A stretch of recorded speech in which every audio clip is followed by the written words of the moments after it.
So have as capital account 10 lines. सिर्फ हम ए का कैपिटल अकाउंट क्यों बना रहे हैं?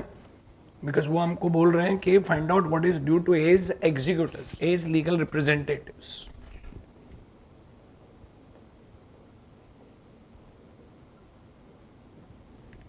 सो कैपिटल अकाउंट के क्रेडिट साइड पे चले जाइए। आप लिखोगे by balance brought down, A का कैपिटल का बैलेंस 10,000 है।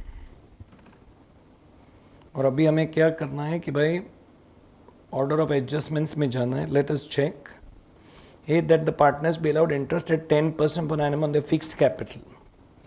कैन वी सी वो एडजस्टमेंट होगा, उसके साथ प्रॉफिट भी होगा। तो डी देखो, ए के बाद डी देखो। Upon the death of a partner is to be credited with a share of profit, interest on capital, etc. Calculated up to 31st December following his death. Underline करो, up to 31st December following his death.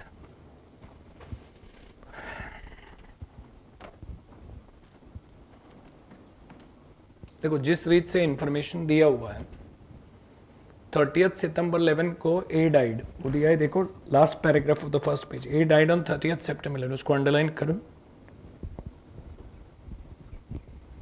और next page पे देखो profit loss दिया हुआ है पूरे साल का। दैट मीन्स कैन वी से जो अकाउंटिंग ईयर है वो जैन टू दिसंबर है। अगर 30th सितंबर को अगर ए चले गए तो कैन वी से ideally interest on capital share of profit हमें उसको जनवरी टू सितंबर 9 महीने का interest on capital and share of profit देना चाहिए। बराबर है कि नहीं? यस। लेकिन एडजस्टमेंट डीड क्या बोलता है? That upon the death of partner is to be credited with share of profit, interest on capital etcetera calculated up to 31st December following his death. That means हमें उसको credit देना पड़ेगा 31st, पूरे साल का क्रेडिट देना पड़ेगा, 9 महीने का नहीं। करेक्ट। सो आप वर्किंग नोट 1 लिखेंगे।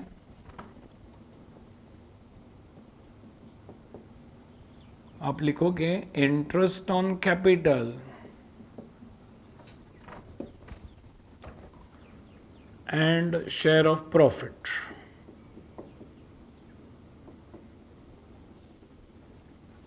तो आप लिखोगे interest on capital and share of profit. So उसमें आप लिखोगे 1। आप देंगे इंटरेस्ट ऑन कैपिटल, तो उसका कैपिटल 10,000 है, उस पर 10%। नॉर्मली हमें देना चाहिए था सिर्फ 9 महीने के लिए, लेकिन इधर वो पूरे साल का दे रहे हैं। ब्रैकेट में लिखो up to 31st December, that is end of the year.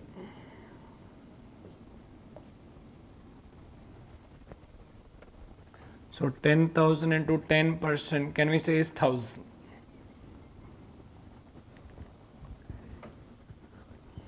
और इंटरेस्ट ऑन कैपिटल के बाद शेयर ऑफ प्रॉफिट होगा।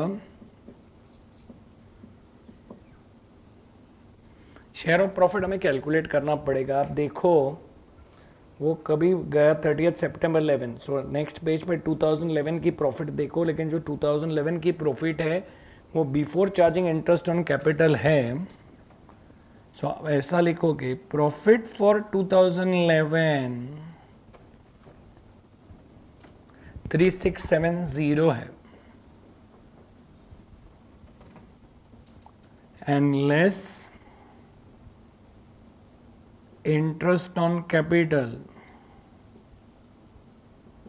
Because interest on capital less करने के बाद जो प्रॉफिट होगा वो डिविजिबल प्रॉफिट होगा। So capitals are 10,000, 6,000 and 4,000। तो इंटरेस्ट होगा 1,000 rupees plus 600 plus 400। So can we say total interest 2,000 होगा। तो आपको मिलेगा 1670 और आप लिखेंगे ये है डिविजिबल प्रॉफिट। और उसमें आप लिखोगे therefore as share 1670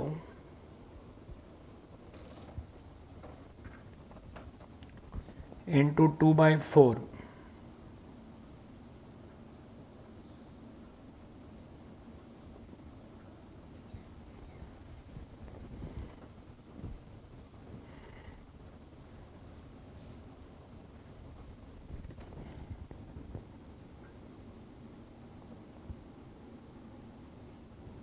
So 1835 will be the share of profit, interest on capital and share of profit.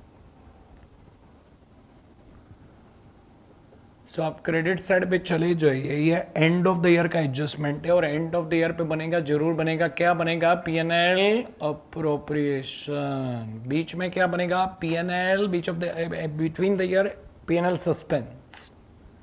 So P&L appropriation as per working note 1, can we say 1835?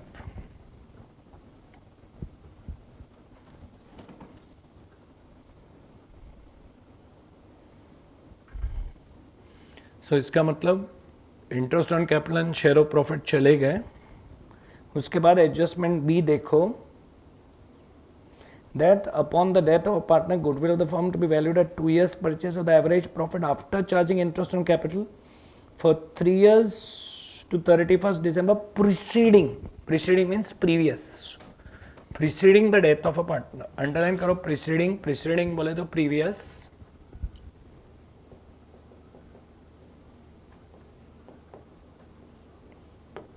so working note 2 होगा goodwill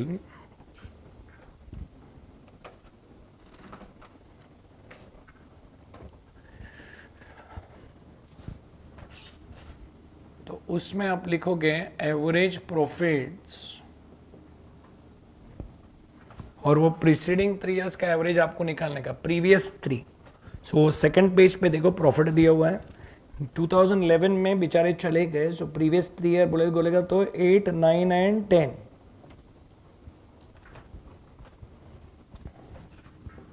so 9640 plus 6720 minus 640 divide by 3।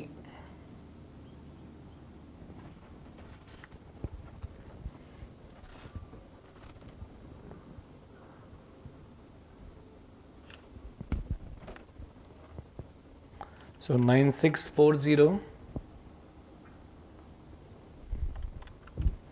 plus 6720 minus 640 divide by 3, कहने से आपको आएगा average profit 5240,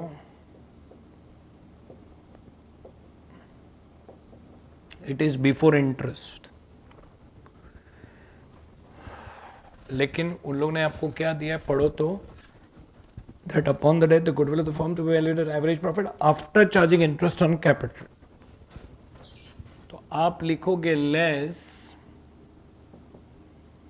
interest on capital, और आप जानते हो interest on capital working note 1 में ऑलरेडी है, घड़ी घड़ी कैलकुलेट मत करो, कैन वी से 2000। सो यू विल हैव 3240, ये होगा average profit after interest.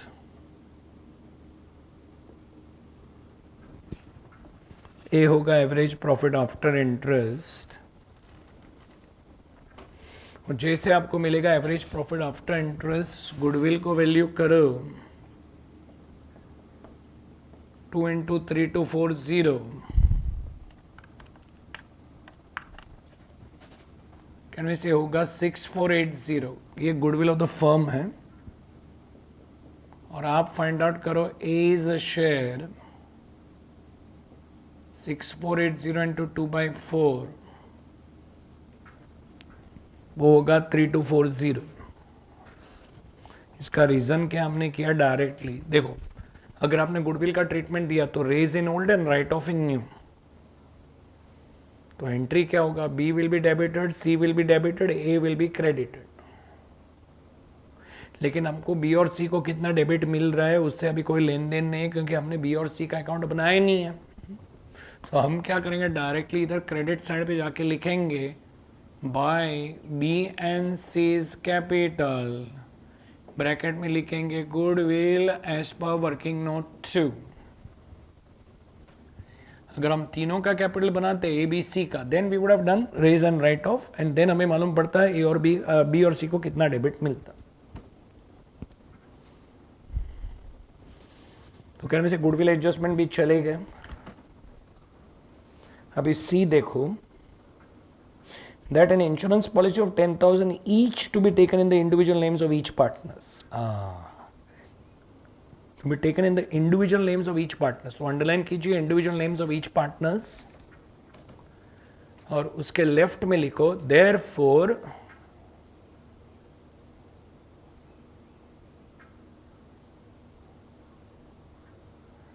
JLP is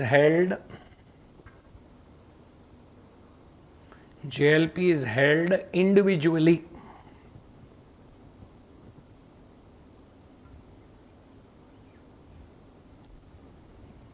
JLP is held individually, तो हमें वो कैलकुलेशन करना पड़ेगा और ये डेथ ऑफ द पार्टनर है. तो आप है ना लास्ट पैराग्राफ देखो, प्रॉब्लम का last para, assuming the surrender value of the policy to be 20% of the sum assured. 20% of the sum assured, बराबर है. So working note 3,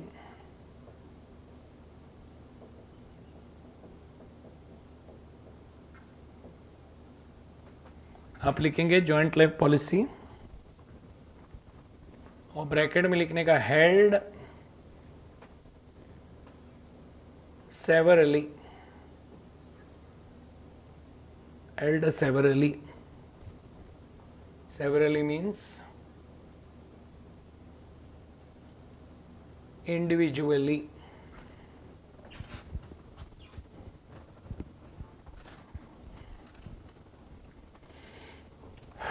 तभी क्या समझाया था, वो individual names of the partners के नाम पे उन लोगों ने पॉलिसी ली हुई है, बट पॉलिसी फर्म की एसेट है और उसमें सारे पार्टनर्स को उनके पीएसआर के बेसिस के ऊपर शेयर मिलेगा.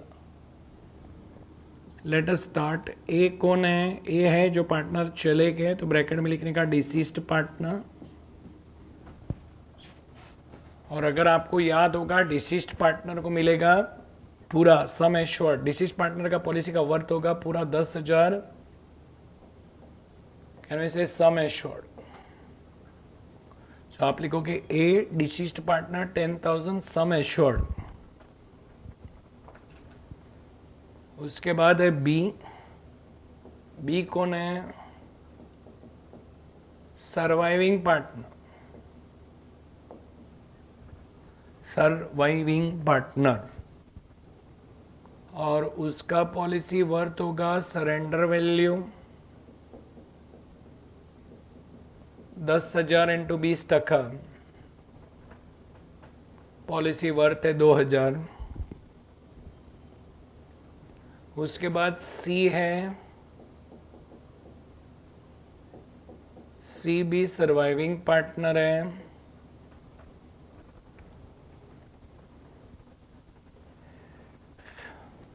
उसका भी पॉलिसी 2,000 होगा. क्यों? Because it is surrender value 10,000 into 20%. तो ये तीनों का आप टोटल करोगे तो आपको मिलेगा 14,000. 14,000 के सामने आप लिखोगे worth of policies. This is the worth of the policies.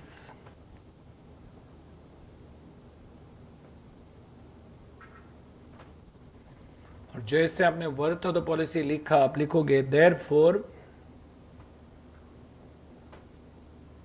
A's share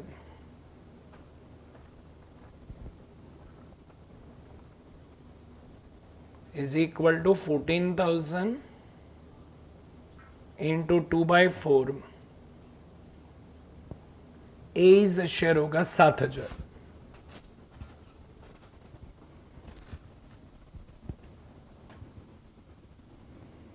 So you go to the credit side by JLP.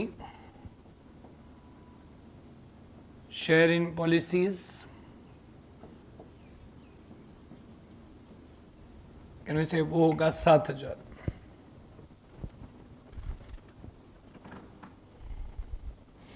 So adjustment सी भी चले गए, डी भी चले गए. हम ही that the share of the partnership policy and goodwill be credited to the deceased partner, वो कर दिया आपने. और ये लास्ट पैराग्राफ देखो पहला पेज पे. ए died on 30th September 11. and the amount standing to the credit of his current account last year end was 450 और उसके बाद उसने विड्रॉ किया 3000। देखो 450 का क्रेडिट बैलेंस था, इट इज़ अंडरस्टूड क्रेडिट ही है, वो दिया हुआ है, और उसने विड्रॉ किया अभी 3000। तो कैलकुलेटर उठा लो, 450 माइनस 3000 करो,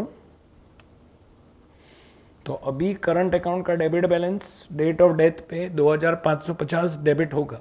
सो उधर ही लिखो देयरफॉर, उधर ही लिखो टेक्स्ट बुक में therefore debit balance on 30th September 11,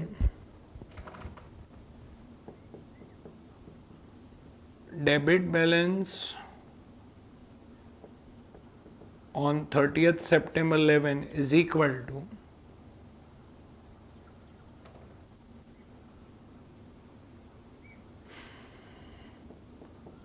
450 minus 3000। 450 credit था, 3000 ड्राइंग्स है,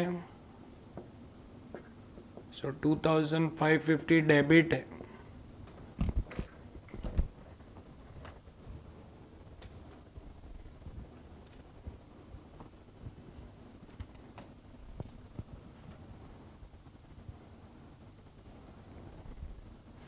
और जैसे 2550 आया, आप कैपिटल अकाउंट के डेबिट साइड पे लिखोगे to as current account 2550।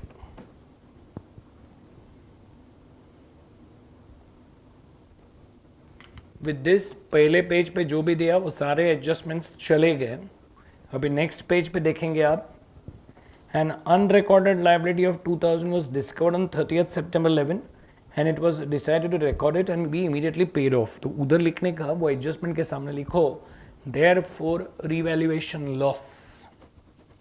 Unrecorded liability जो बुक्स में थी नहीं, जब आप उसको रिकॉर्ड करके उसको पे ऑफ करोगे तो लॉस होगा। सो आप एक के कैपिटल अकाउंट में लिखोगे टू रिवैल्यूएशन लॉस, लेकिन रिवैल्यूएशन अकाउंट में आप पूरा 2000 का डेबिट नहीं देंगे, इट विल बी 2000 इंटू 2/4। तो ए शेयर बेयर करेगा 1000 रुपया।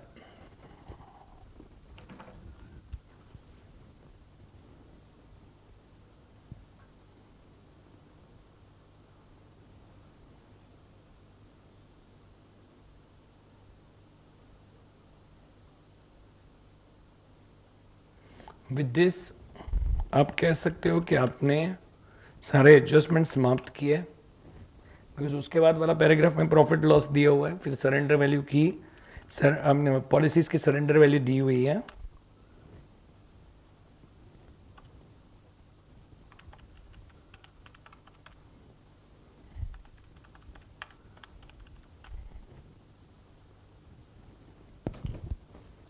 सो कैलकुलेटर उठा लो,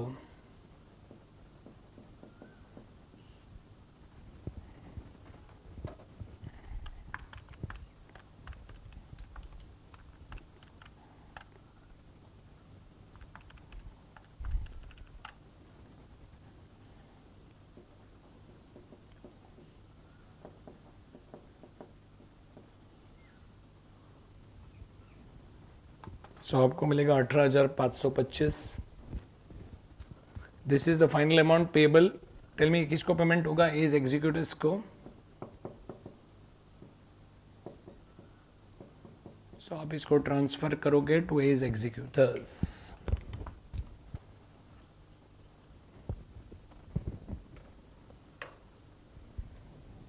सिंस उन लोग ने आपको सिर्फ ए को कितना पेमेंट देने का है, मैंने ए के एग्जीक्यूटिव्स को कितना पेमेंट देने का वो कैलकुलेट करने को बोला है, can say A capital account से काम चल जाएगा एंड एज एग्जीक्यूटिव्स के अकाउंट में 18,525 ट्रांसफर होगा।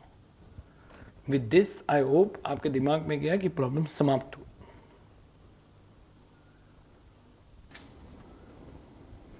Question 5,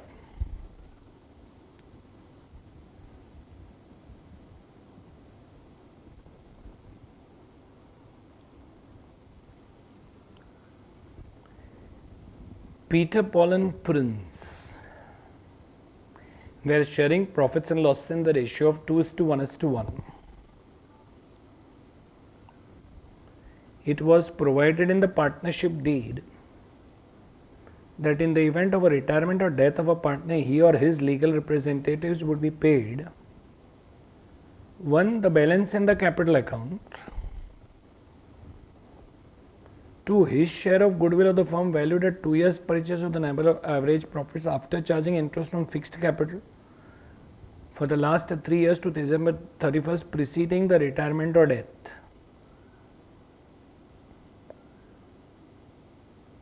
3 after that it is 3, उसके बाद 3 और 4 है, 1 और 2 नहीं है, 3 and 4.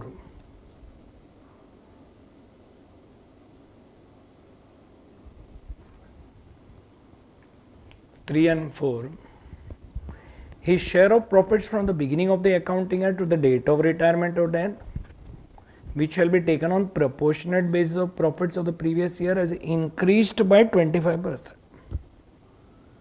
4. Interest on fixed capital at 10% per annum, though payable to the partners, will not be payable in the year of retirement or death or retirement. 5. All the assets are to be revalued on the case of retirement or death, and the profit or loss is debited or credited to the capital accounts and the PSR.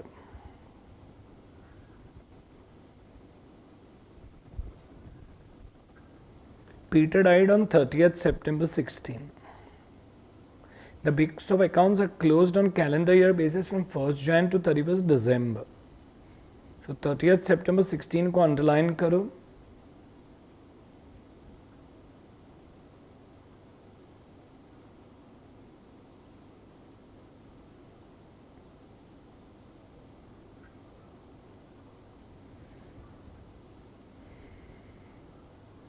और उधर के इधर left में आप लिख के रखो interim period.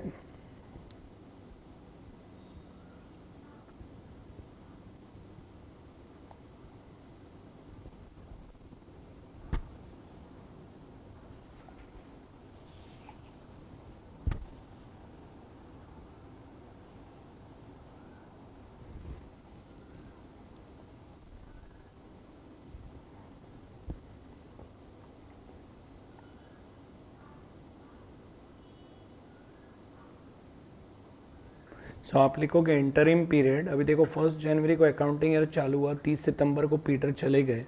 सो कहने से इंटरिम पीरियड आप लिखोगे 9 months.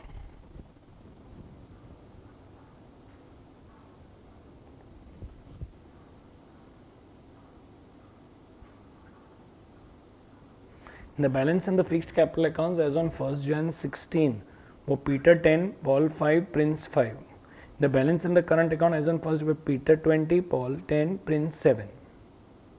Drawings of Peter till 30th September 16 were 10,000.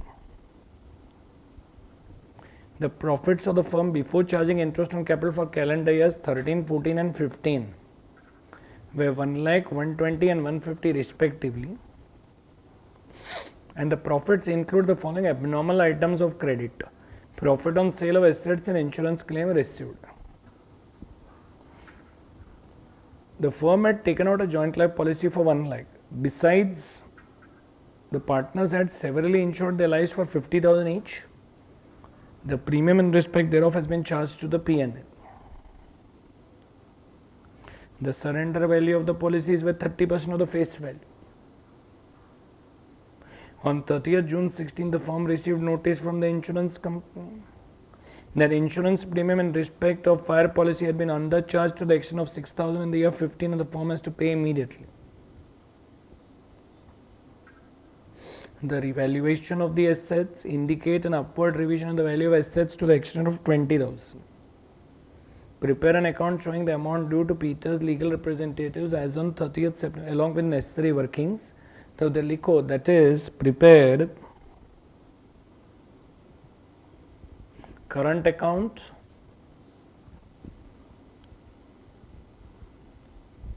comma capital account,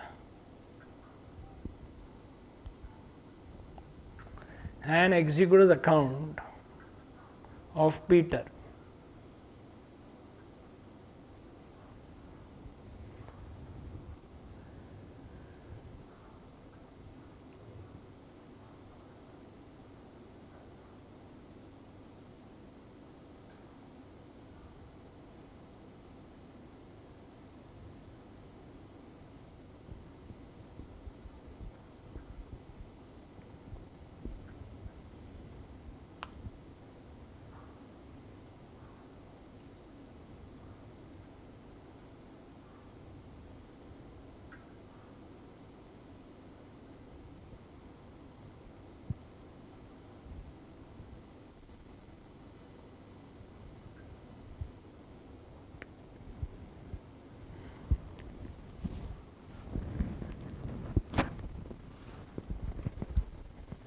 very important question, इसको मार्किंग करो, ये मटेरियल से क्वेश्चन।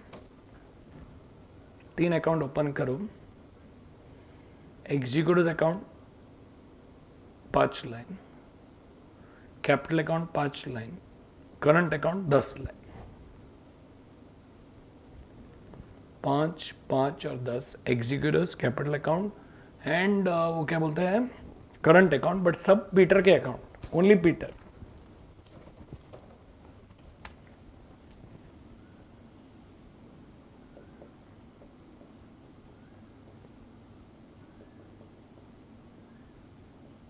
तो books of the firm,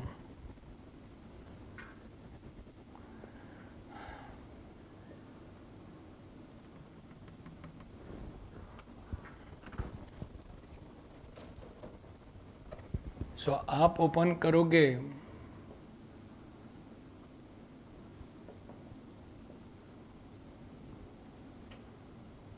Peters executive accounts, उसके बाद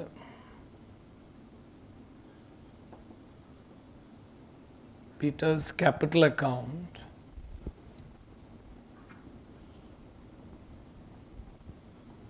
और उसके बाद पीटर्स करंट अकाउंट। 5, 5 और 10 बस। सो ये 3 अकाउंट तैयार रखो। लेट अस स्टार्ट, चलो शुरुआत करें अभी। So if you check 1 January 16 के बैलेंसेस है आपके पास, वो पैराग्राफ देखो। देखो वो सब एडजस्टमेंट्स 1 to 5 दिया हुआ है, हम उसको धीरे धीरे से देखेंगे, don't worry. First let us start. On 1 January 16 Peter's capital was 10, correct. So आप इधर लिखोगे 1116,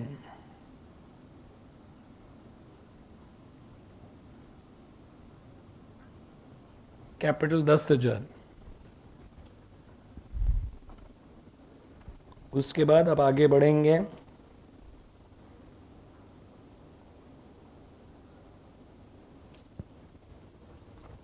फर्स्ट जनवरी 16, कैन वी से करंट अकाउंट का बैलेंस 20,000 है।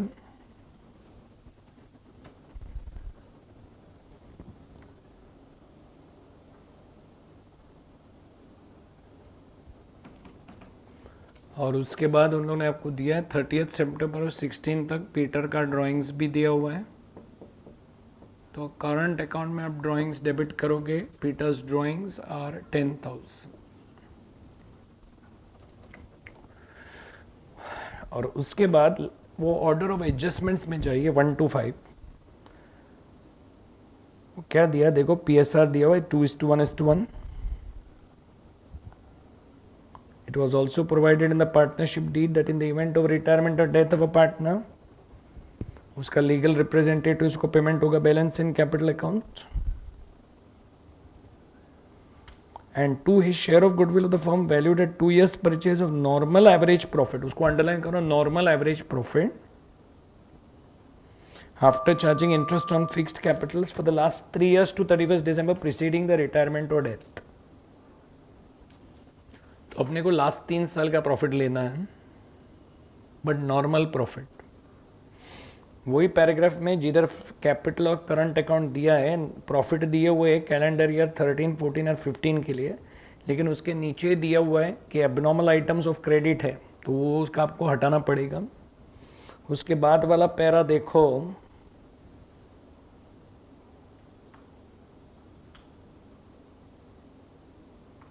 और वो भी जो प्रॉफिट दिया है बिफोर चार्जिंग इंटरेस्ट है, तो हमें इंटरेस्ट भी चार्ज करना पड़ेगा। और अगर लास्ट पैराग्राफ देखोगे, जब उन्होंने प्रॉफिट ऑफ 2015 निकाला था, 2015 का प्रॉफिट निकाला था, तो उन्होंने 6,000 का प्रीमियम कम भरा था, दिया देखो। On 30th June 16 the firm received notice from the insurance company in respect of policy had been under charge. Under charge को अंडरलाइन करो, to the extent of 6,000 and the firm has to be paid immediately, firm has to pay it immediately, ठीक। तो ये सब अपने को करना पड़ेगा। सो कहने से अभी गुडविल वैल्यूएशन के लिए वो 3 साल का प्रॉफिट को हमें रिवाइज करना पड़ेगा, बराबर है। सो वर्किंग नोट 1 आप लिखोगे गुडविल,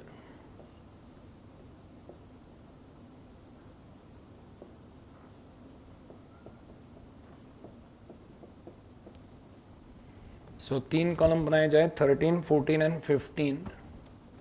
13, 14 और 15 क्यों? बिकॉज ये है प्रीवियस 3 इयर्स, ये प्रीवियस 3 इयर्स है।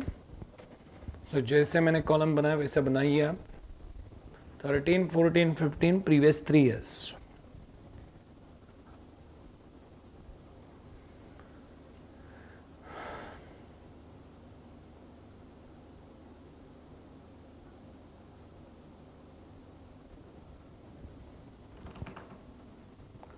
चलो आप रेडी हो तो वो प्रॉफिट लिखो,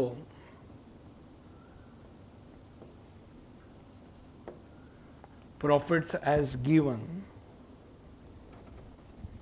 1,00,000, 1,20,000 और 1,50,000। ये जो प्रॉफिट है उन लोग ने आपको दिया है, जिधर profit it is before charging interest on capital, जबकि वो पहला ऊपर वाला एडजस्टमेंट देखो, goodwill valuation is after charging interest on fixed capital. So आप लिखोगे less interest on capital, interest on capital. अब देखो कैपिटल क्या क्या है, interest on fixed capital can say 10, 5, 5, तो कैन से 20,000 है capital. So 20,000 into 10%, can we say it is 2,000, 2,000 and 2,000?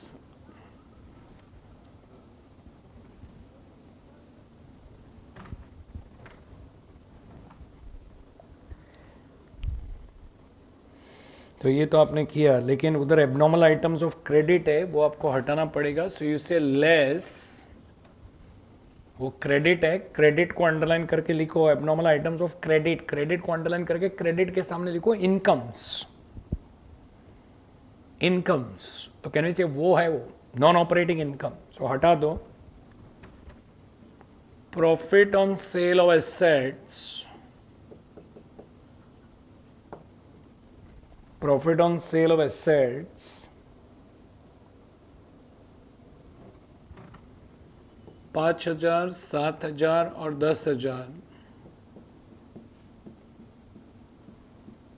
बराबर है 5, 7 और 10, लेस इंश्योरेंस क्लेम रिसीव,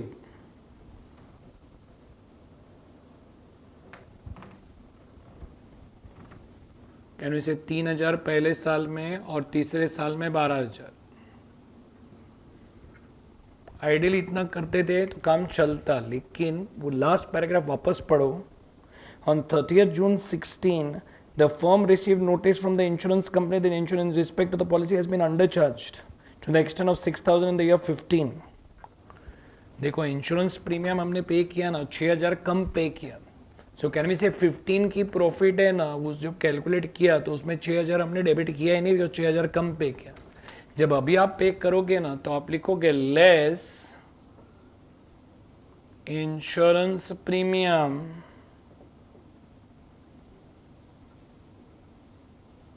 अंडरचार्ज्ड 6,000, लेकिन 6,000 के सामने हो जाए स्टार। अगर इंश्योरेंस प्रीमियम अंडर चार्ज किया तो कहने से पार्टनरों को जो भी हमने क्रेडिट दिया 2015 में प्रॉफिट के लिए, कहने से वो 6,000 से ज़्यादा था। सो पीटर को भी एक्सेस क्रेडिट और प्रॉफिट मिला हुआ है 2015 में। सो आप इधर लिखोगे 30th September 16 to insurance premium undercharged in 2015 to insurance premium undercharged in 2015, तो ब्रैकेट में लिखने का 6,000 इंटू, अभी 6,000 पूरा इधर पीटर में डेबिट नहीं होगा बिकॉज पीटर का शेयर है 2/4, सो अंडरचार्ज्ड बाय 3000, ये अभी डेबिट करो या बाद में डेबिट करो, डेबिट तो करना ही पड़ेगा। Again I repeat, last year जब एक्सपेंस कैलकुलेट किया था तो एक्सपेंस 6000 से कम था बिकॉज इंश्योरेंस प्रीमियम अंडरचार्ज था। सो प्रॉफिट वाज हायर, तो प्रॉफिट आपने पीटर को क्रेडिट दिया वो हायर था, तो अभी उसको डेबिट करना पड़ेगा, लेकिन पूरा 6000 उसको डेबिट नहीं कर सकता बिकॉज कैन से उसका शेयर सिर्फ 3000 है, सो 3000 का डेबिट देना पड़ेगा। और जैसे आपने किया कैलकुलेटर उठा लो, आपको मिलेगा रिवाइज्ड प्रॉफिट्स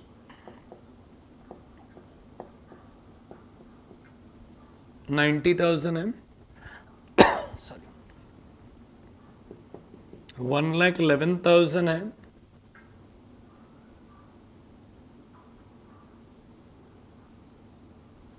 और लास्ट में कैनवे से 1,20,000 है।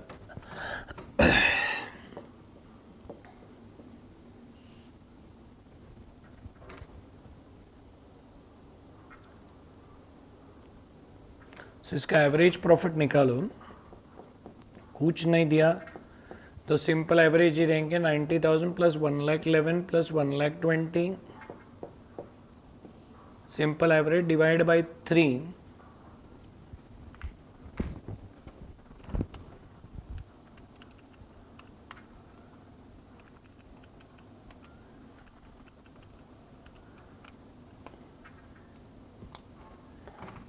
so average profit 1,07,000, 1,07,000 into, tell me how many years purchase? 2 years. So goodwill होगा 2,14,000, 2,14,000 is the goodwill, और जैसे गुडविल आया पीटर का शेयर निकालो, कहने से पीटर का शेयर होगा 2,14,000 इंटू 2/4, कॉपल गए तो बैक टू पेविलियन आ गया, यस यू आर राइट, कहने से 1,07,000, कहने से 1,07,000 होगा।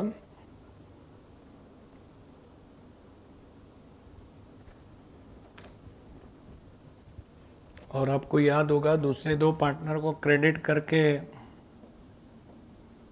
सो वी विल से बाय, दूसरे कौन थे? पॉल एंड प्रिंस, पॉल को डेबिट, प्रिंस को डेबिट और पीटर को क्रेडिट।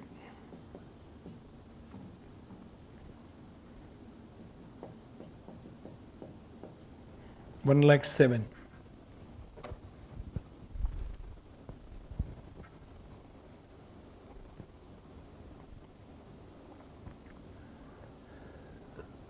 थर्ड एडजस्टमेंट देखो,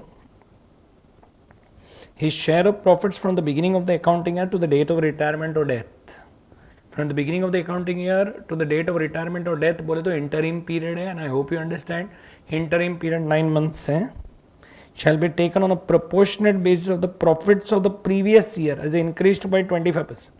तो प्रॉफिट ऑफ प्रीवियस ईयर को आप बेस लोगे, वो प्रॉफिट को आप 25% से बढ़ाओगे, लेकिन उन्होंने क्लियरली दिया, फोर्थ एडजस्टमेंट पढ़ो, interest on fix capital at 10% per annum, दो payable to the partners will not be payable in the year of retirement और death. Not be payable in the year of retirement और death means जो partner retire हो रहा है या जो partner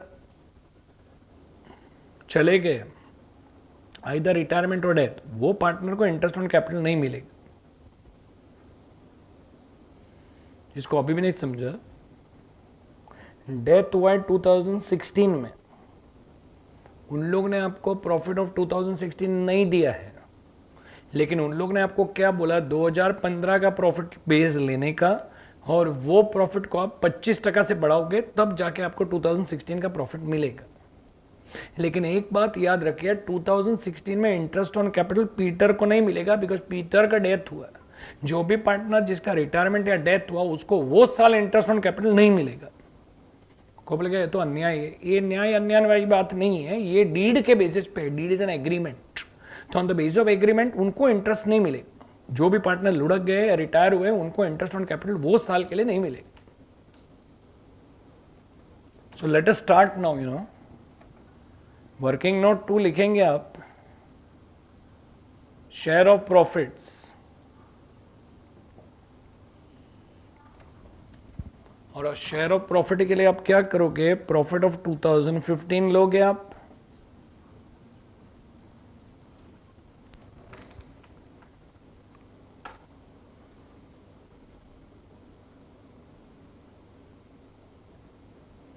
और 2015 का प्रॉफिट 1,50,000 होगा, लेस, और प्रॉफिट ऑफ 2015 में से आप लेस करोगे, क्या क्या लेस करोगे आप सुनो। पहला, 2015 में इंश्योरेंस प्रीमियम अंडर चार्ज था, इंश्योरेंस प्रीमियम अंडर चार्ज था, यानी से वो 6,000 है,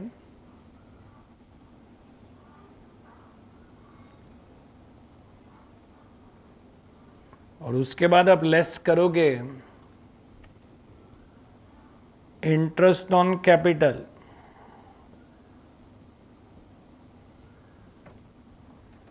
और इंटरेस्ट ऑन कैपिटल में वही मैं आपको समझा रहा था, पॉल को इंटरेस्ट नहीं मिलेगा, इंटरेस्ट मिलेगा पॉल एंड प्रिंस को, इंटरेस्ट पीटर को नहीं मिलेगा, only on Paul and Prince, only to Paul and Prince and not to Peter. बाद में एक भी दिन एक दूसरे को बोलेंगे कि भाई लगता है एजम्पशन किया हुआ है, ये एजम्पशन नहीं है, एडजस्टमेंट 4 है, this is as per adjustment 4, only to Paul and Prince and not to Peter as per adjustment 4। So आप देखो पॉल और प्रिंस का जो फिक्स्ड कैपिटल है वो 6,000 और 5,000 है, सो आप लिखोगे 10% ऑफ 5,000 प्लस 5,000, नहीं तो बोलेंगे 1,000 कैसे आया, ऐसा तो पीटर का भी कैपिटल 10 है, उसका भी 10% 1,000 ही है, हाँ, इसलिए लिखो 10% ऑफ 5,000 प्लस 5,000।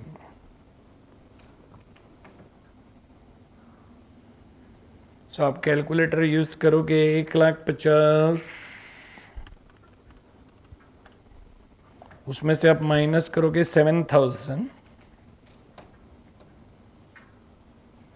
तो आपको मिलेगा 1,43,000 143,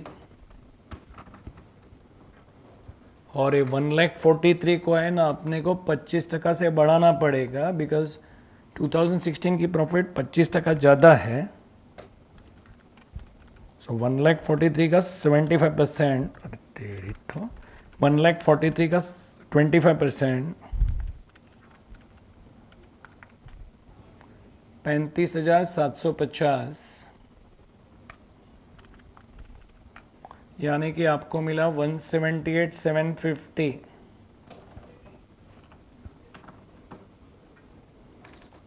and what is 178,750?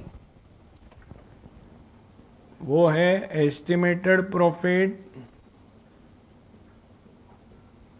Of 2016, correct. तो लिखो 178,750 पे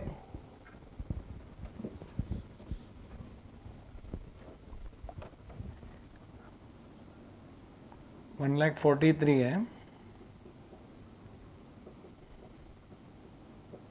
at 25% 35,750, 178,750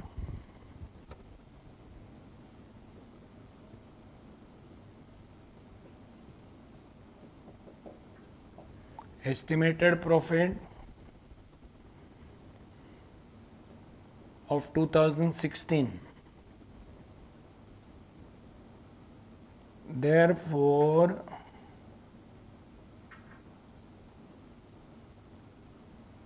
estimated profit for 9 months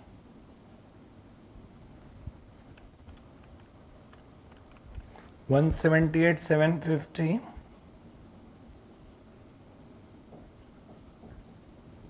into 9/12, सो जब आप करोगे तो आपको मिलेगा 1,34,062 अप्रोक्सीमेटली 1,34,062। और जैसे आपने किया दे हेंस पीटर्स शेयर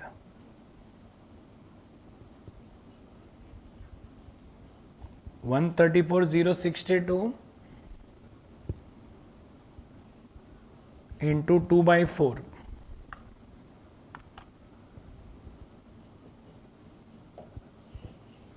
तब जाके आपको मिलेगा 67,031।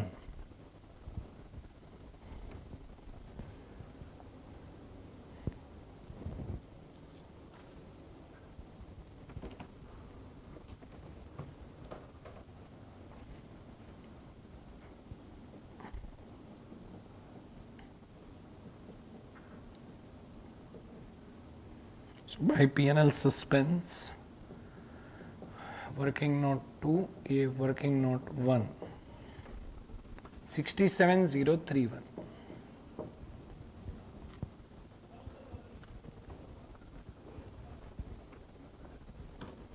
चलो तो ये वर्किंग नोट 2 चले गए। अभी वो लास्ट पैराग्राफ देखो आप।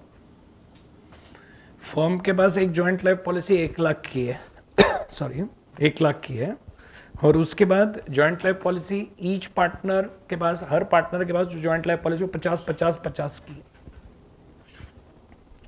सो आप लिखोगे working note 3 JLP।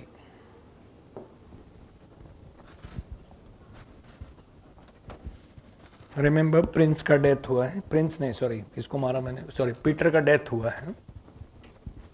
So you write down policy of the firm, policy of the firm। so can we say policy 1,00,000 की है, उसकी वर्थ भी 1,00,000 रहेगी, because I hope you understand कि 1,00,000 is the sum assured। policy of the firm 1,00,000 sum assured। Then Peter's policy कहने से वो 50,000 ही होगा। क्यों? Sum assured as Peter is deceased partner.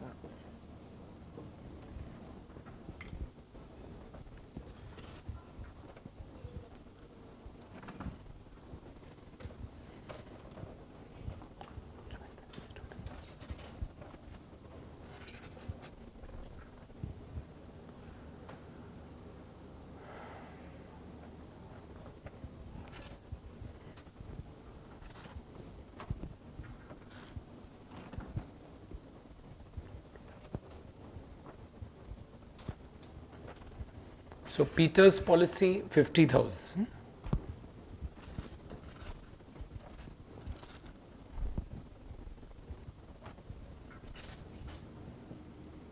Paul's policy, now Paul is surviving partner, तो उधर लिखो सर्वाइविंग पार्टनर, और वो सर्वाइविंग पार्टनर है तो उसकी पॉलिसी का वैल्यू कितना है? 30% है, सम एश्योर्ड का 30%। सो आप लिखोगे 50,000 इंटू 30%, जैसे वो होगा 15,000। एंड पॉल के बाद कौन है? प्रिंस है।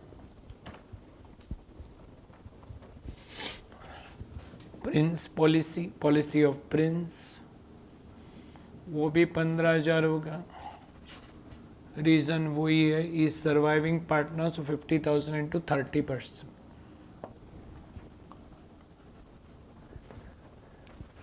सो आप अब टोटल करोगे 1,50,000, 15 सो कैन वी से 1,80,000 है। सो 1,80,000 is the worth of the policies.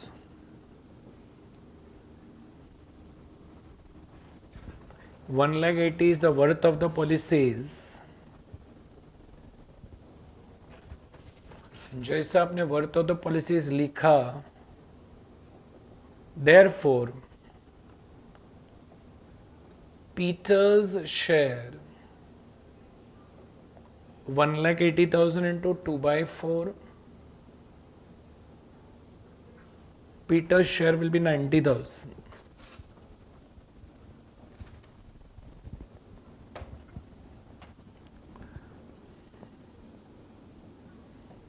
तो आप क्रेडिट साइड पे जाएंगे, share of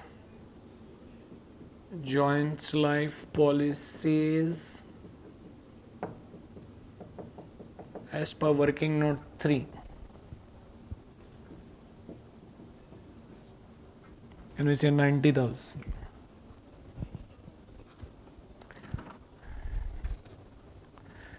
and fifth and last adjustment देखेंगे आप, 5 ही थे, 1 2 3 4 सब चले गए.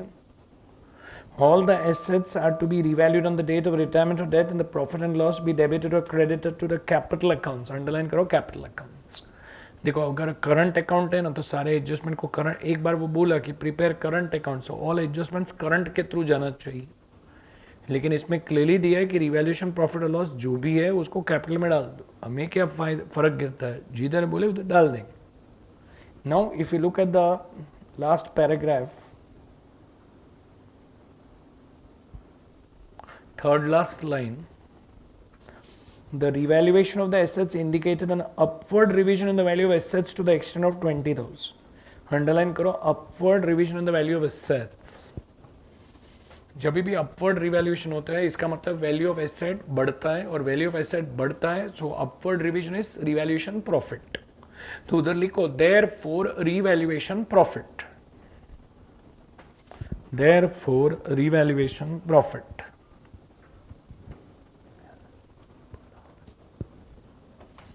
सो आप कैपिटल अकाउंट में चले जाइए, 30 सितंबर 16 आप लिखोगे रिवैल्यूएशन, आप लिखोगे 10,000. बोलेगा सर मिस्टेक, नहीं कैसे मिस्टेक, 20,000 रिवैल्यूएशन प्रॉफिट फर्म का है, उसका शेयर 2/4 है, बट एक स्टार हो जाए एंड नीचे किधर लिखो वर्किंग नोट 3 के बाद लिखो Peter's share of revaluation profit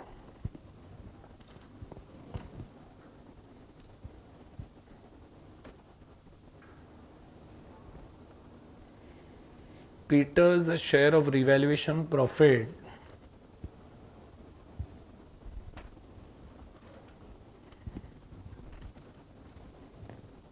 is rupees 10,000.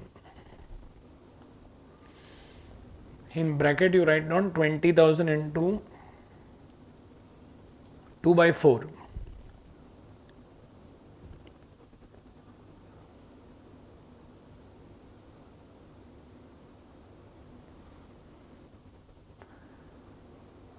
Ideally the revaluation profit,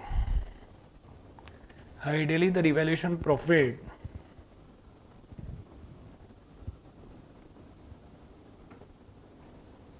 ideally the revaluation profit should have been credited to the current account.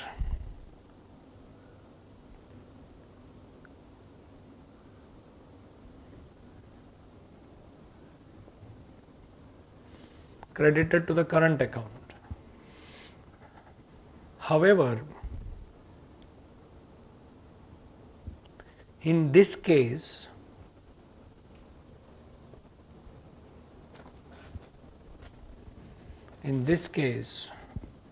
it has been specifically stated,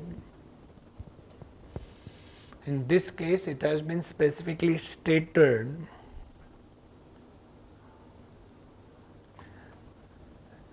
that the profit should be credited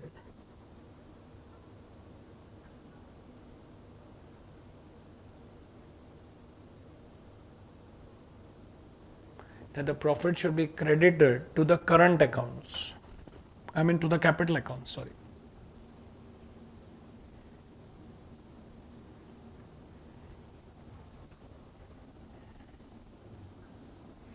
With this अभी आप एक काम करेंगे, last में वो पूरे 5 adjustment चले गए, उसके बाद वाला पैरा में कैपिटल करंट अकाउंट जो भी पीटर के थे हमने उठा लिया, पीटर के ड्राइंग्स भी उठा लिया, एबनॉर्मल आइटम्स ऑफ क्रेडिट को नॉन ऑपरेटिंग इनकम करके वैल्यूएशन ऑफ गुडविल के टाइम लेस किया, पॉलिसीज का पूरा इफेक्ट दे दिया, इंश्योरेंस प्रीमियम अंडर चार्ज था तो हमने माइनस भी किया, और पीटर के करंट अकाउंट में 3,000 उसका आधा शेयर डेबिट भी किया। उसके बाद रिवैल्यूएशन का भी हमने इफेक्ट दिया, यानी कि और पैराग्राफ का हमने अभी इफेक्ट दे दिया है। सो अभी with this we can say कि सारे एडजस्टमेंट समाप्त हुए। तो आप पहला कैपिटल बैलेंस करो। जब कैपिटल बैलेंस करोगे तो उसका बैलेंस 20,000 है, तो 30 सितंबर 16 उसको ट्रांसफर करो।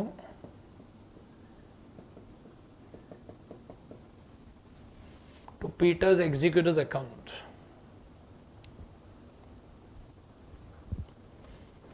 सो पीटर के एग्जीक्यूटिव के अकाउंट में आप लिखोगे 30 सितंबर 16 by Peter's capital 20,000,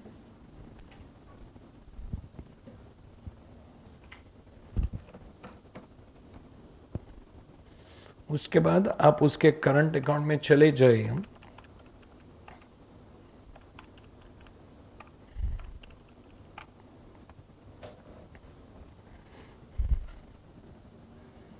$2,84,031,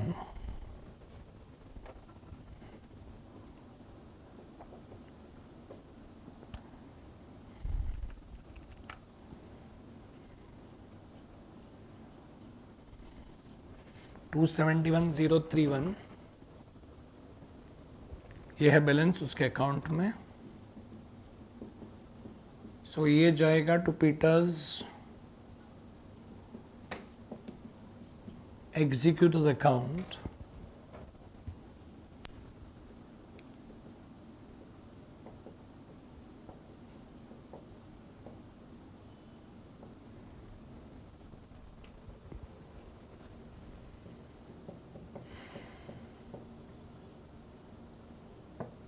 Peters current account 271,31,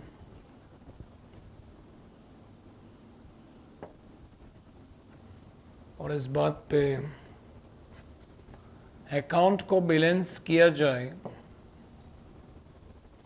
आपको मिलेगा 2,91,031। And I hope you understand कि भाई 2,91,031 उसका बैलेंस है। उसके बारे में कोई इन्फॉर्मेशन नहीं दिया कि पेमेंट हुआ है नहीं हुआ है, कुछ नहीं। सो आप सिर्फ लिखोगे बैलेंस कैरिड डाउन 291,031, खलास।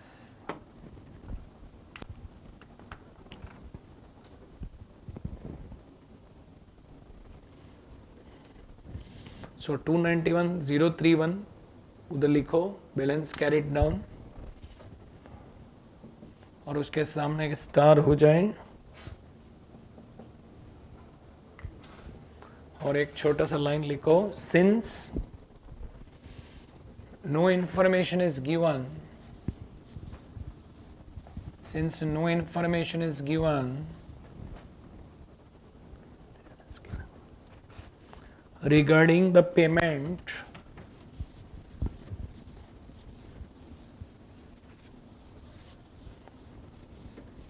since no information is given regarding the payment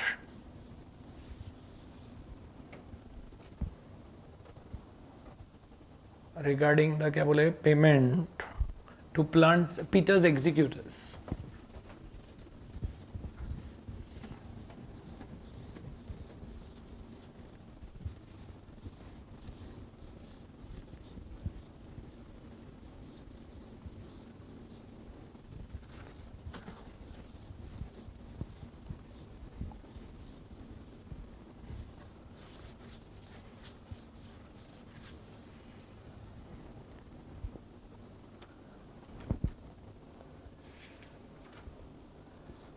सो आप हेडिंग दीजिए section 37, section 37 of Indian Partnership Act 1932। So आप हेडिंग देंगे section 37 of the Indian Partnership Act 1932.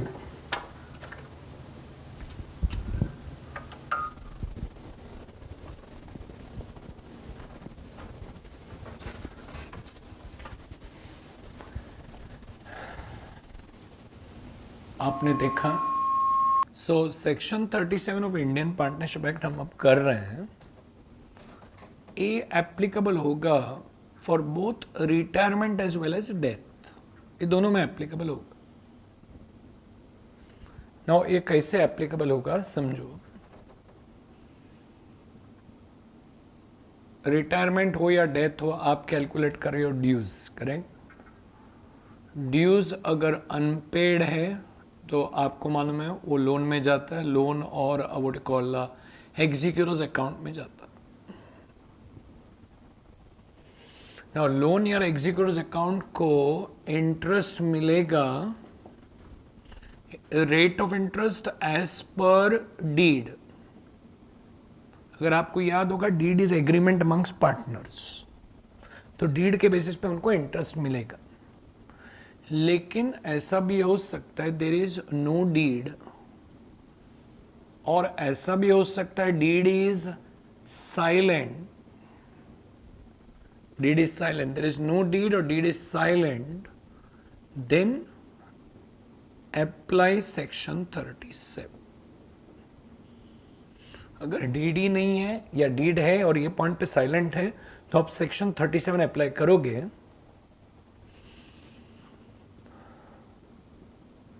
जब अमाउंट पेड होगा तो क्या क्या पे होगा, उसके लिए हम एक एग्जाम्पल देते हैं। डेट ऑफ डेथ और डेट ऑफ रिटायरमेंट, क्योंकि ये दोनों के लिए एप्लीकेबल है। सपोज डेट ऑफ डेथ और डेट ऑफ रिटायरमेंट 31 मार्च 2019 है,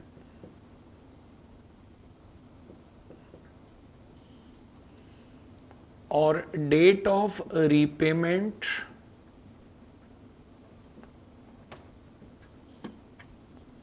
30th सितंबर 2019 है। दैट मीन्स डीले 6 महीने का है। ये 6 महीने में फर्म ने प्रॉफिट कमाया, लेट्स अज्यूम 50,000 रुपीज, और 31 मार्च 19 को ए का कैपिटल था 2 लाख, बी का कैपिटल था 2 lakh, C's capital 1 lakh, so total of capital 5 lakh. And let's assume C का हुआ रिटायरमेंट, और क्वेश्चन में rate of interest is not given. Suppose ऐसा सिचुएशन है, सपोज हम सेक्शन 37 अप्लाई करेंगे। So amount to be paid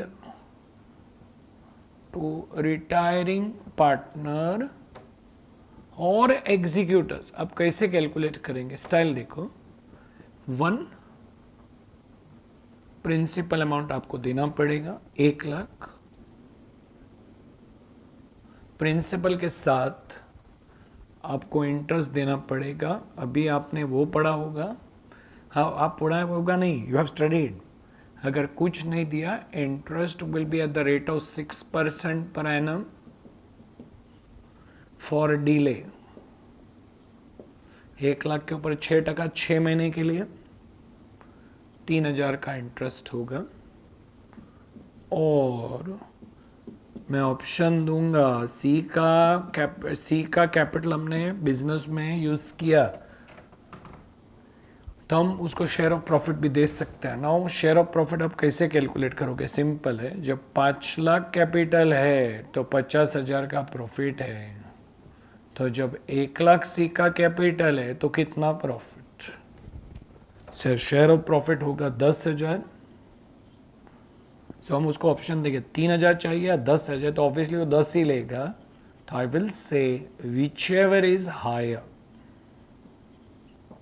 तो 10,000 विच एवर इज हायर होगा तो 1,10,000 का पेमेंट होगा। यानी कि सेक्शन 37 के बेसिस पे आपको प्रिंसिपल अमाउंट तो देना ही है, उसके साथ either interest at the rate of 6% per annum for delay या share of profits for delay, whichever is higher. और शेयर ऑफ प्रॉफिट कैसे कैलकुलेट करोगे? Profits for delay multiplied by retiring और डिसीज पार्टनर्स कैपिटल,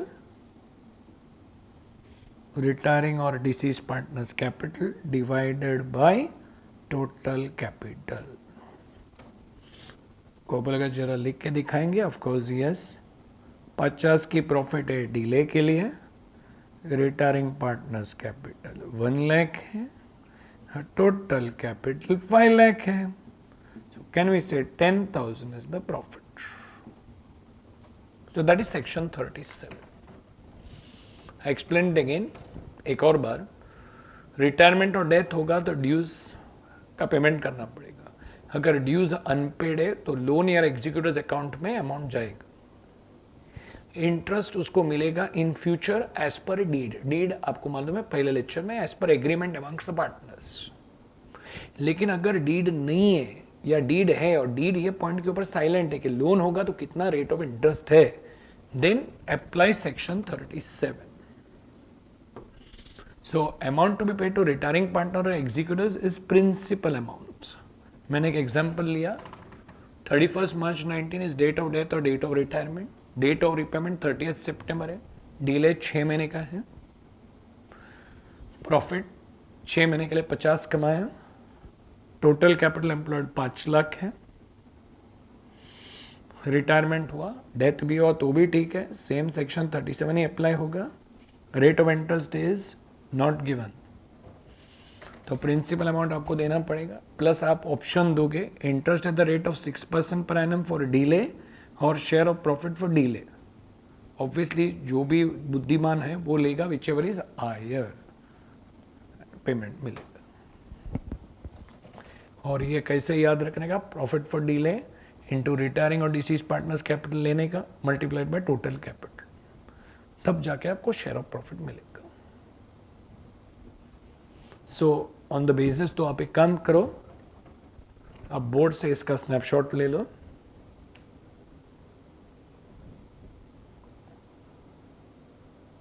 सो जब भी आप question number 3 करोगे तो पहला एग्जाम्पल देखिए, फिर क्वेश्चन नंबर 3 कीजिए, आपसे खुद से क्वेश्चन नंबर 3 आराम से होगा। Question 3, A, B and C are in partnership sharing profits and losses equally. C dies on 31st October 17. The capitals of the partners on the date after all the necessary adjustment stood at 50,000, 75 and 1,20,000 respectively. A and B decided to carry on the business further without settling the accounts of C. Final payment to C is made on 1st February 18. तो 1st February 18 को आप underline करो, उधर लिखो therefore, देखो 31st October 17 को C dies, तो अब काउंट करो नवंबर, दिसंबर, जनवरी, 1st February को सेटल हुआ है, so you write down therefore delay is equal to 3 months.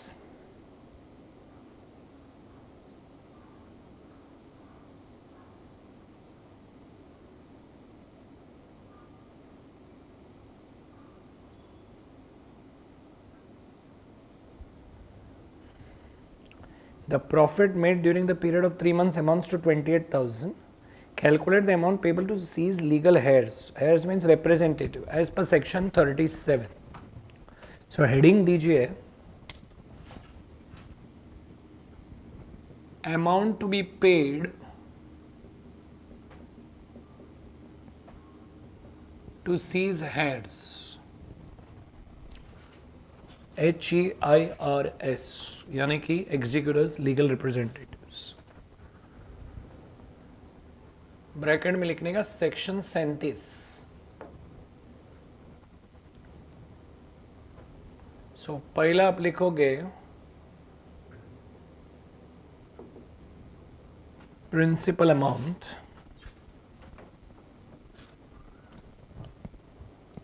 सी का प्रिंसिपल अमाउंट देखो 1,20,000 है,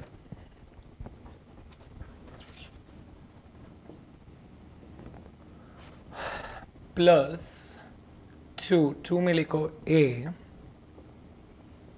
interest at the rate of 6% per annum for delay. Calculator उठा लो,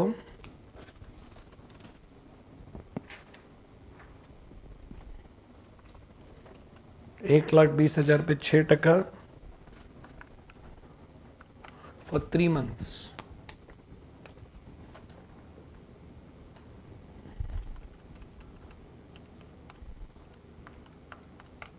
$1,800 और share of profits, share of profit कैसे आएगा देखो, अब प्रॉफिट कितना है डीले के लिए 28,000, करेक्ट। 28,000 की प्रॉफिट है इनटू सीज कैपिटल 1,20,000 से, करेक्ट। और आप कैपिटल का टोटल करो 1,20,000 plus 50 plus 75 2,45,000।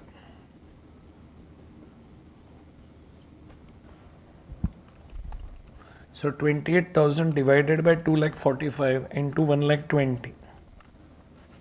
So can we say आपको मिलेगा 13,714 or whichever is higher। वो तो ऑब्वियस है, सी के लीगल रिप्रेजेंटेटिव आपको बोलेंगे, आप उनको बोलेंगे आपको 1800 चाहिए 13,714, तो ऑब्वियसली 13,714 ही होगा because that is beneficial. So plus 1,20,000, so 133,714 is amount paid।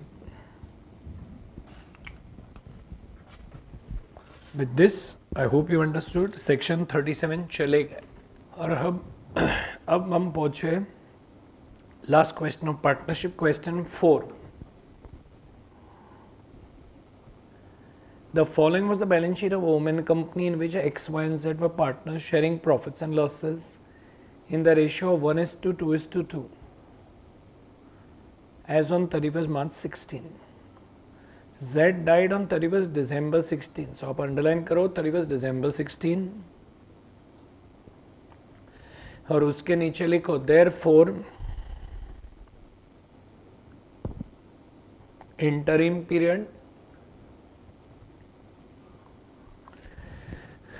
interim period is equal to 9 months। Interim period is 9 months। 9 months कैसे आए सबको समझा होगा।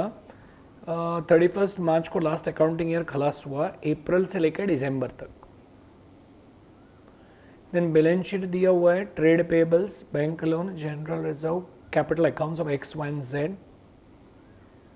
Asset side there is goodwill, building, computer, inventory, trade receivables, cash at bank and investment. Goodwill is to be calculated at the rate of 2 years purchase on the basis of the average 3 years profits and losses। The profits and losses for 3 years are given, but उसको ध्यान से observe करो, उल्टा दिया देखो, पहला 16 then 15 then 14। तो 13-14 में 10,000 की लॉस है, 14-15 में 20,000 है, 15-16 में 30,000 है। Profits for the period from 1/4/16 to 31st December 16 shall be ascertained proportionately on the basis of average profits and losses of the preceding 3 years। And during the year ending on 31st March 16, a car costing 40,000 was purchased on 1/4/15, that means at the beginning of the year, and debited to travelling expense account on which depreciation is to be calculated at the rate of 20% per annum। And this asset is to be brought into account at the depreciated value। उसको bracket में डाल दो और उधर लिख के रखो therefore unrecorded asset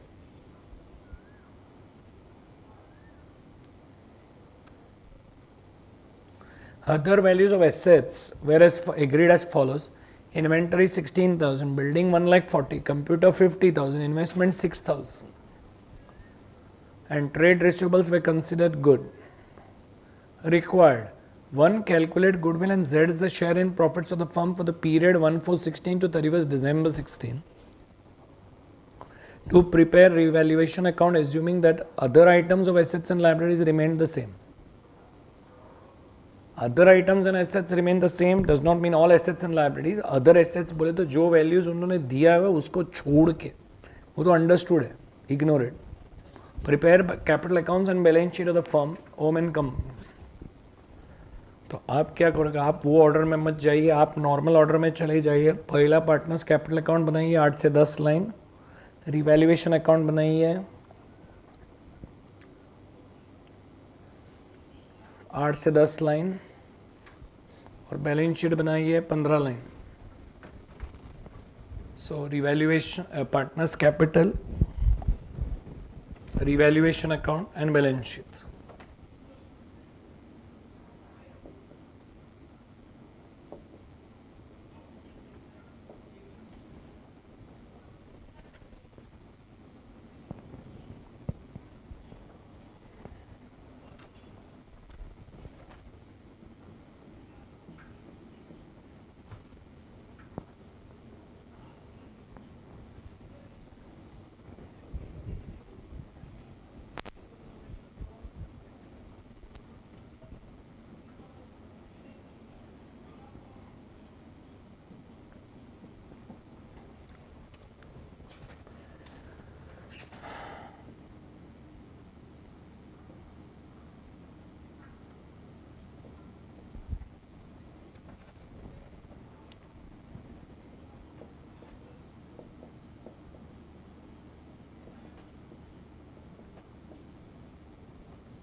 चलो फटाफट तैयार रखो. Partners capital account 8 to 10 lines, revaluation 8 to 10 lines, balance sheet 15 line.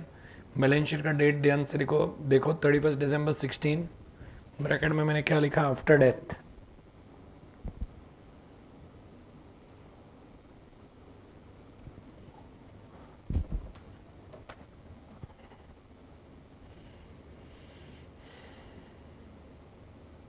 So capital account में आप चले जाइए.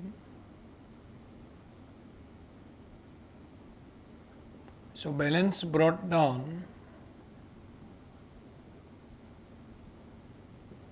40, 80 and 80.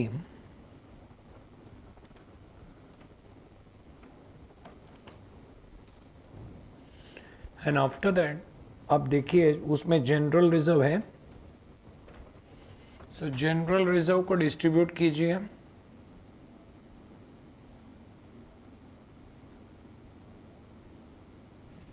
प्रॉफिट शेयरिंग रेशियो पहला पैराग्राफ में दिया 1:2:2.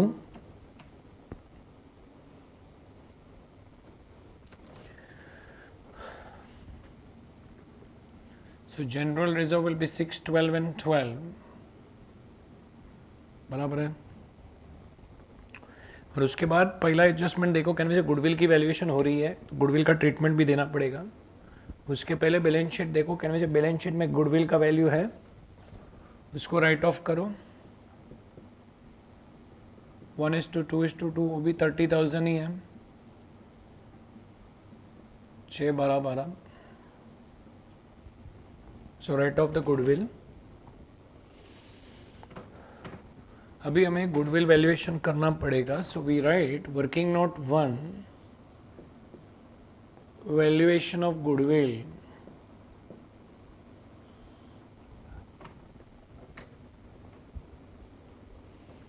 And you have 3 columns, 13, 14, 14, 15 and 15, 16.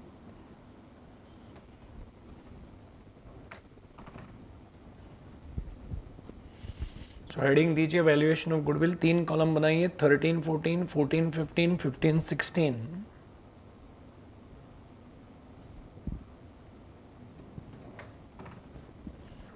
उसमें लिखो प्रॉफिट्स, पहले साल में लॉस है 10,000, उसके बाद 20,000 की प्रॉफिट है और उसके बाद 30,000 की प्रॉफिट है।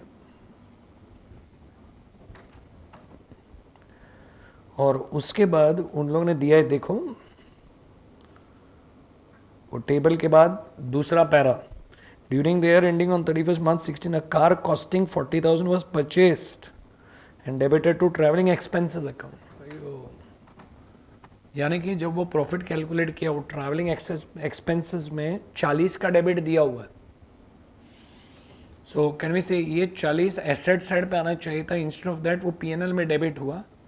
सो पीएनएल में सोचिए एक्सपेंस इज हायर, एक्सपेंस ज़्यादा है, एक्सपेंस ज़्यादा है तो प्रॉफिट कम है, तब आप जब रेक्टिफाई करोगे प्रॉफिट बढ़ेगा। So you will write car purchased,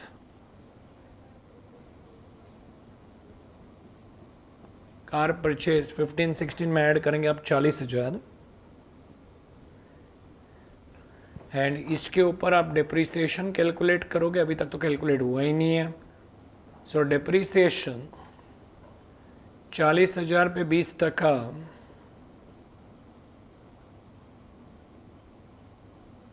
8,000।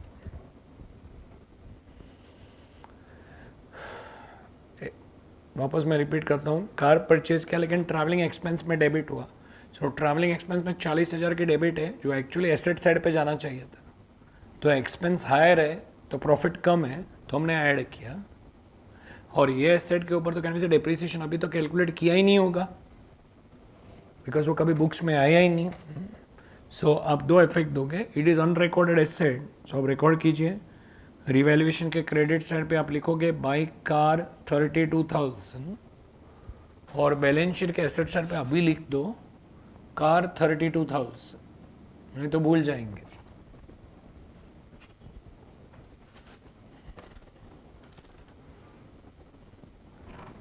And with this rectification हो चुका है। 10,000 का लॉस है, 20,000 की प्रॉफिट है, और रिवाइज प्रॉफिट 62,000 है। सो कैन वी से ये होगा रिवाइज प्रॉफिट्स। सो जैसे रिवाइज प्रॉफिट आया आप एवरेज निकालो, नथिंग इज गिवन तो आप सिंपल एवरेज ही निकालोगे।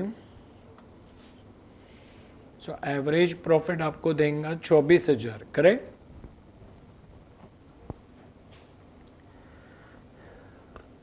और गुडविल वैल्यू होगा एट 2 years परचेज, सो 2 into 24 गुडविल वैल्यू होगा। कैन वी से गुडविल का वैल्यू होगा 48,000, 48,000।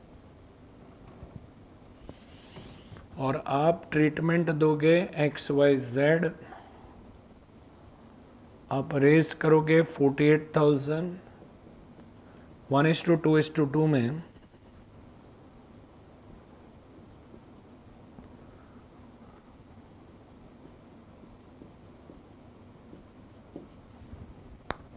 अड़तालीस हजार है।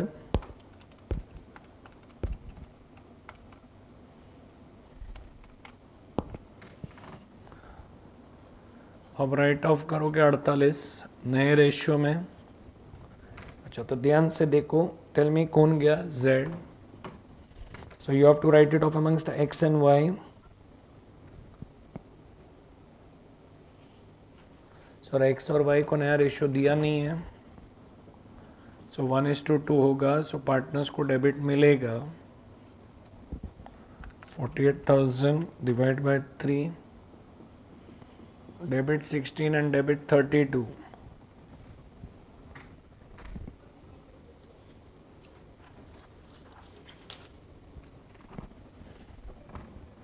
सो आप कंपैरिजन करोगे, इधर डेबिट ज़्यादा है, सो डेबिट द डिफरेंस कितना है 6,400, correct, am I right? Yes.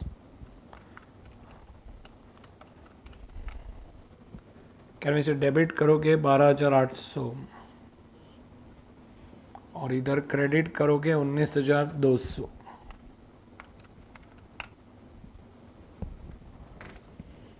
सो इसका इफेक्ट दे दो, एक्स और वाई को डेबिट दे दो टू जेड। एक्स को डेबिट दो 6,400, वाई को डेबिट दो 12,800 और जेड को क्रेडिट करो by X and Y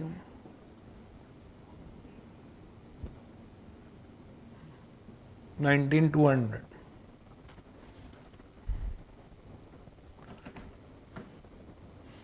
with this can we say goodwill का एडजस्टमेंट चले गए। और उसके बाद आप देखो वो टेबल के बाद ही पैराग्राफ दिया है, profit for the period from 1416 shall be ascertained proportional in the base average profits of the preceding 3 years। देखो एवरेज प्रॉफिट 24 है, वो पूरे साल का, divide by 12 into 9 because interim period can we say 9 months है। और जेड की जो शेयर है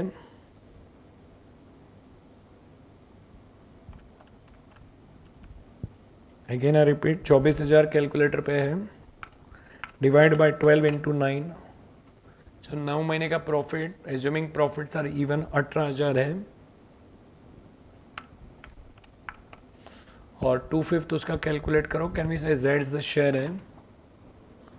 so working note 2 share of profit of Z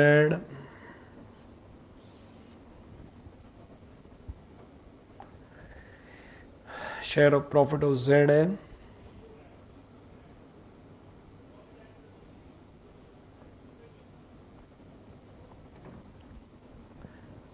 24,000 profit बराबर है इंटू 9/12 ब्रैकेट में लिखो प्रॉफिट फॉर 9 months इंटू 2/5। क्या है 2/5? Z is the share, gives you 7,200। और जैसे आपको 7,200 आया, इफेक्ट दो, P&L suspense account debit to Z's capital 7,200।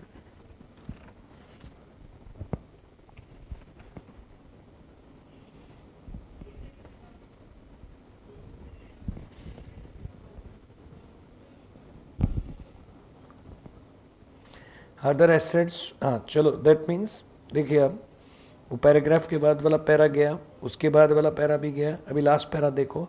Other assets be valued as follows, inventory 16,000, balance sheet में इन्वेंटरी 20 है, अभी नया वैल्यू 16 है। सो कैन वी से 20,000 माइनस 16,000 कैन वी से विल बी 4,000। बिल्डिंग का वैल्यू 1,40,000 है, रिवाइज्ड वैल्यू बुक वैल्यू 1,20,000 है, तो एप्रिसिएशन है 1,40,000 माइनस 1,20,000 कैन वी से एप्रिसिएशन होगा 20,000।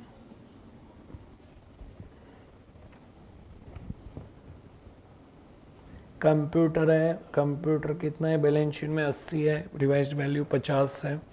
सो 30,000 से घटेगा, कैन वी से वो लॉस होगा 80,000 माइनस 50,000 30,000।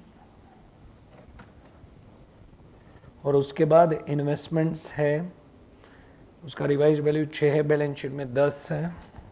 सो कैन वी से रिडक्शन इन वैल्यू 4,000 है।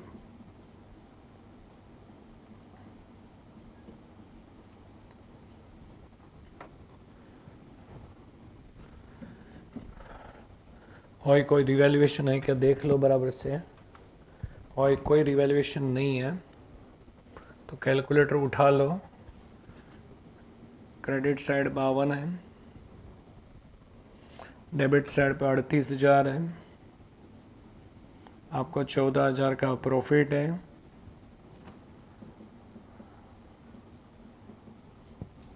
सो प्रॉफिट को डिवाइड करो between X Y and Z, 1/5 2/5 2/5। So 14,000 calculator पे ले लो, डिवाइड बाय 5 करो, 2,800 इंटू 2 करो 5,600। सो आप जाएंगे पार्टनर्स कैपिटल अकाउंट के क्रेडिट्स, आप लिखोगे रिवैल्यूएशन 2,800, 5,600, 5,600। हाँ, कोई कोई सोल्यूशन में आपको ऐसा भी दिखेगा कि 32,000 का जो कार है अनरिकॉर्डेड एसेट, उसका सेपरेट इफेक्ट किसी ने दिया हो। सेपरेट इफेक्ट का मतलब जनरल एंट्री क्या होगा, car account debit 32, directly credit partners capital account X Y and Z. हमने उसको रिवैल्यूएशन में डाल दिया, कार टू रिवैल्यूएशन, तो ऑटोमेटिकली आपका रिवैल्यूएशन प्रॉफिट में 32,000 आ गई। लेकिन आप फिर भी लिखो कार के सामने put a star, separate effects, separate effects can be given for the unrecorded car. Separate effects can be given for the unrecorded car.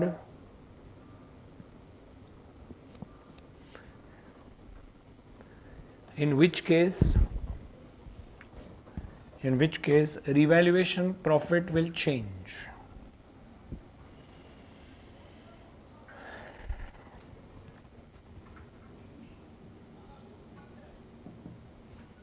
बेचारे जेड लुढ़क गए, तो जेड का कैपिटल अकाउंट बैलेंस करो,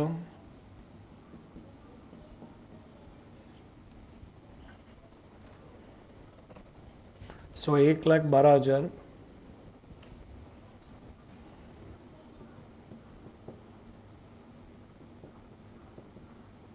that will go to Z's executors accounts.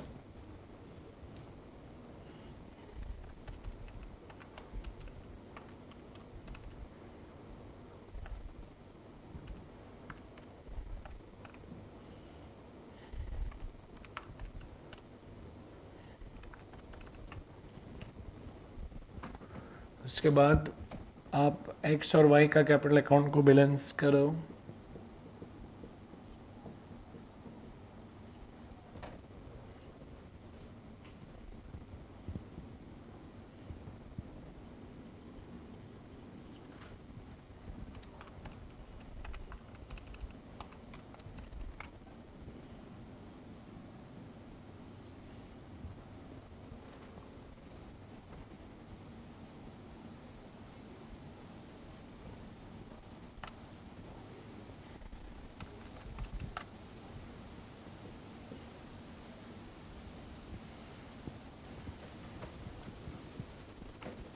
हाँ executive के account में हमने क्यों ट्रांसफर किया, कोई इंस्ट्रक्शन दिया नहीं, अपने पास कैश बैलेंस नहीं है। कैश बैलेंस देखो, कैश बैलेंस कितना है, 20,000 है। सो इधर एग्जीक्यूटिव के अकाउंट के सामने स्टार हो जाए,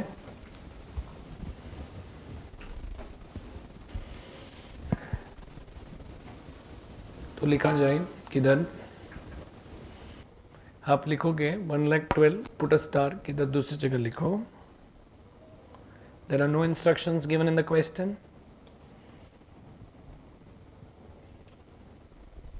Regarding the payment, there are no instructions given in the question regarding the payment, and cash available is insufficient.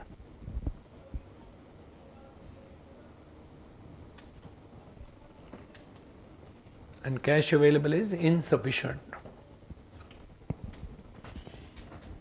चलो फिर आगे बढ़ो, go to the liability side, अपन लिखेंगे partners capital X and Y 36,400 and 72,800,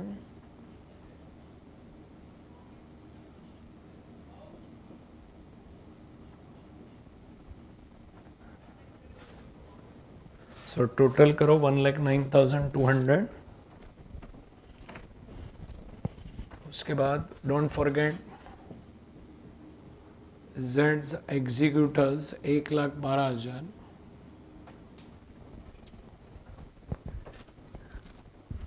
trade payables में कोई तब्दीली नहीं, ट्रेड पेबल्स सेम ही होगा 20,000। और उसके बाद क्रेडिटर्स, उसमें भी कैन वी से कोई फ़र्क नहीं, कैन वी से ट्रेड पेबल्स होगा 50,000, ट्रेड पेबल्स नहीं, सॉरी क्रेडिटर्स नहीं रे, bank loan sorry, bank loan होगा 50,000।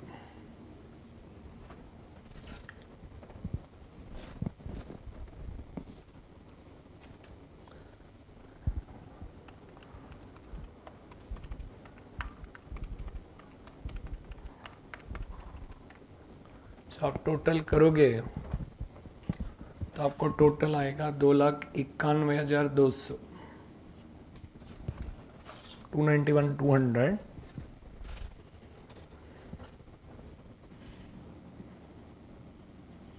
एसेट साइड पे भी लिख के रखो, आएगा 291,200।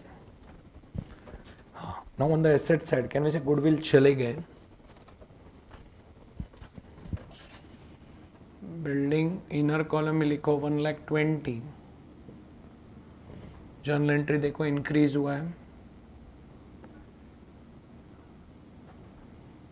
20,000, can we say is 1,40,000।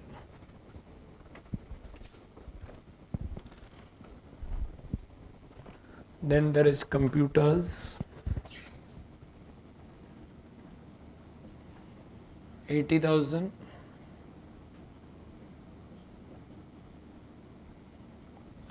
less decrease 30,000, 50,000,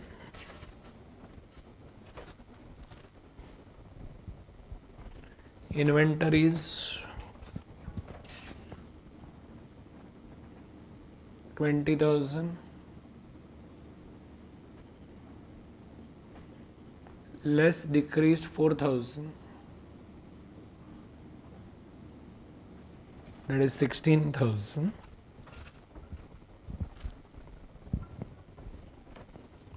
trade receivables no change, वो दिया हुआ भी है सेकंड पेज पे, trade receivables all are considered good 20,000,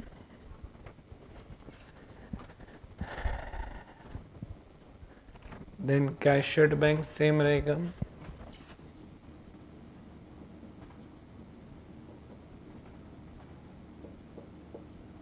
20,000,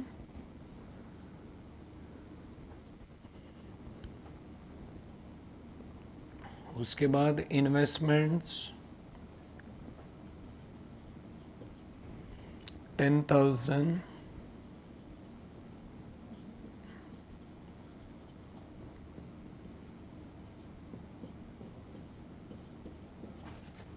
less decreased 4,000,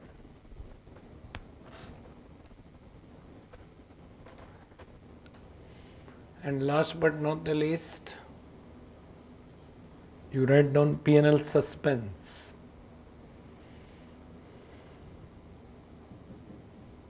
7,200,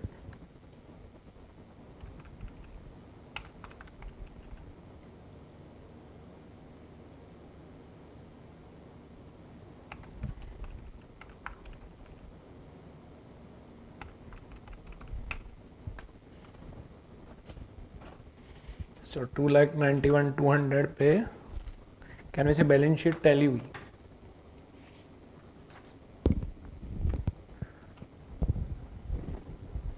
question number 6 हमने वैल्यूएशन ऑफ गुडविल के टाइम ही कंप्लीट किया हुआ है, और क्वेश्चन नंबर 7 आज ही हमने किया था, when we saw joint life policies held severally, यानी कि वी कैन कंक्लूड दैट अपना पूरा पार्टनरशिप खलास हुआ सीए फाउंडेशन की, और एकदम exhaustive coverage of CA foundation partnership हमने किया हुआ है, एग्जॉस्टिव एकदम।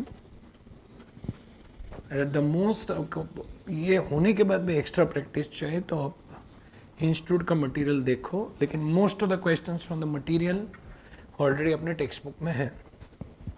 सो आप इतना प्रैक्टिस करो एंड आपको फुल मार्क्स मिलेगा पार्टनरशिप में, और पार्टनरशिप में सारे एस्पेक्ट हमने 5 यूनिट किए हुए हैं, पहला था इंट्रोडक्शन, फिर वैल्यूएशन ऑफ गुडविल, फिर था एडमिशन, रिटायरमेंट और अभी डेथ।